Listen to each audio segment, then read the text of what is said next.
Bonjour à tous, je me présente Ghislaine Labelle de Coaching Vision Action. Je suis coach professionnel en technique de leadership et en gestion. Je suis formatrice agréée, auteure et conférencière. Alors, il me fait plaisir ce matin de partager avec vous un peu plus de distinctions et de renseignements au sujet du savoir-être. Alors, souvent, je me fais poser la question, que ce soit durant mes formations en vente ou mes formations au niveau du leadership, pourquoi le savoir-être est si important?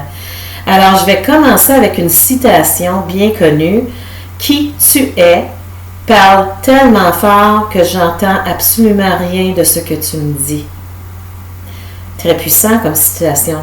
Elle est connue d'ailleurs, cette citation-là. Alors, on va parler un petit peu plus du savoir-être. Pourquoi cela a tellement d'importance au niveau de nos conversations avec les gens. Alors, je vais vous lancer un petit quiz ce matin. Sur 100% au niveau de l'importance, quel pourcentage donneriez-vous à l'importance des mots? Quel pourcentage donneriez-vous au niveau de l'importance du choix des mots?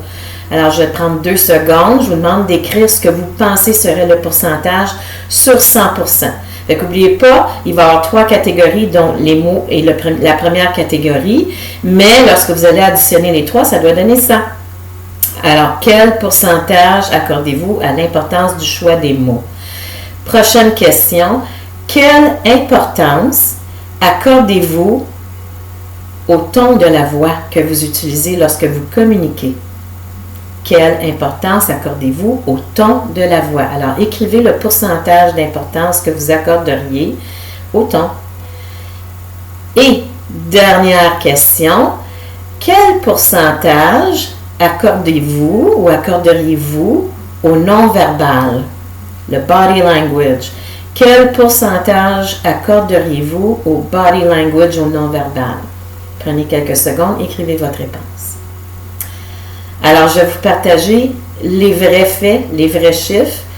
L'importance des mots dans une conversation, le choix des mots représente 7%.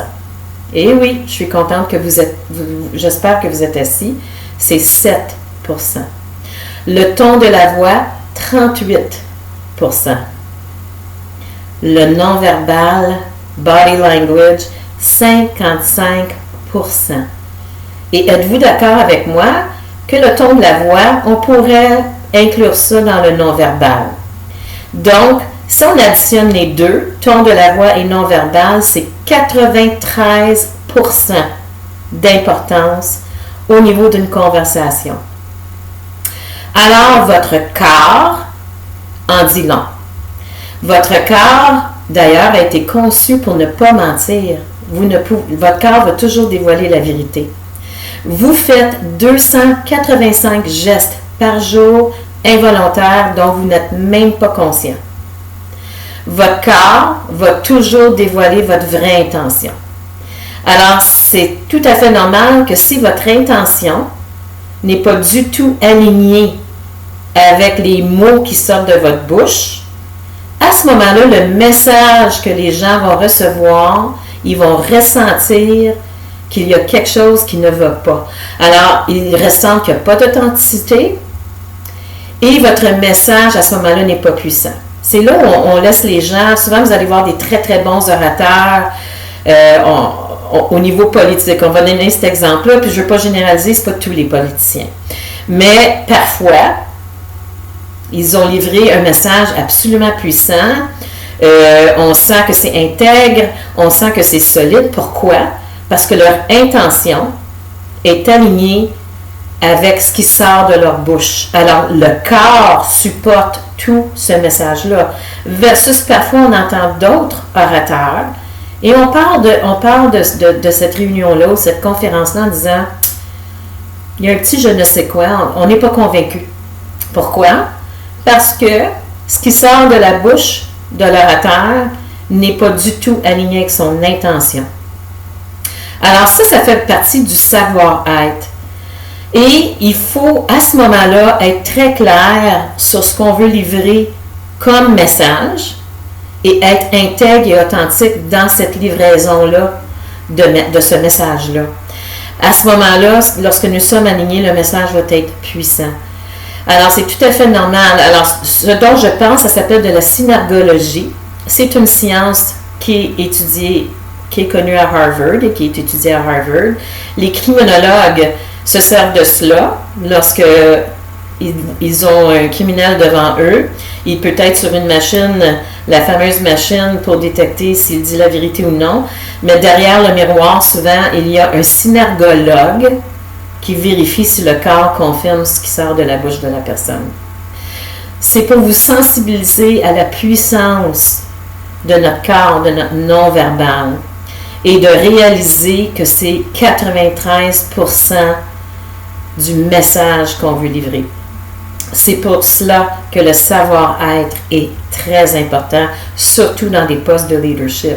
Si on veut motiver les gens, si on veut que le message soit clair, si on veut les enrôler dans nos objectifs d'équipe, dans ce qu'ils veulent atteindre, dans ce qu'on veut atteindre comme équipe, si on veut vraiment qu'ils aient le goût de nous suivre, nous avons la responsabilité d'être authentiques, intègres et clairs dans nos messages. Alors ça, c'est un petit exemple des différents aspects que nous allons regarder durant l'atelier que je livre au public au mois de septembre, octobre et novembre, qui s'appelle « La puissance du leadership de cœur, passer du savoir-faire au savoir-être ». La plupart des leaders, la plupart des gestionnaires, et Dieu sait que j'en ai vu beaucoup en 18 ans, savent comment faire. Vous avez les compétences. Vous avez la formation ou l'expérience. Bien souvent, là où ça accroche au niveau de votre leadership, c'est votre savoir-être. Alors, on doit devenir présent à qui nous sommes en train d'être en tant que leader et surtout livrer des messages authentiques et intègres car notre corps ne peut pas mentir. Je vais terminer avec un petit exemple d'un participant d'un de mes ateliers qui avait levé la main lorsqu'on a adressé cet aspect-là de l'atelier. Ah, il dit, Ghislaine, tu as tellement raison. Je devais livrer à mon équipe, je devais livrer le message et puis aussi leur parler de la restructuration qu'on allait mettre en place. Et tout était préparé, je me sentais bien avec le message, je me sentais bien avec ce que j'allais apporter, puis ce n'était pas un message facile, parce que naturellement, restructuration égale bien souvent coupure d'emploi ou transition de poste.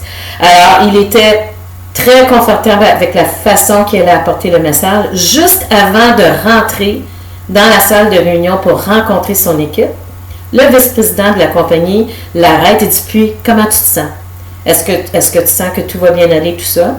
Il dit oui, tout ça. Mais il dit, hey, par contre, il y a eu un petit changement. Il lui a annoncé le changement, mais il dit, ça, par exemple, là, tu ne peux pas en parler. Fait qu'adresse pas ça, mais il dit, je voulais que tu sois au courant. C'est la pire chose à faire à quelqu'un.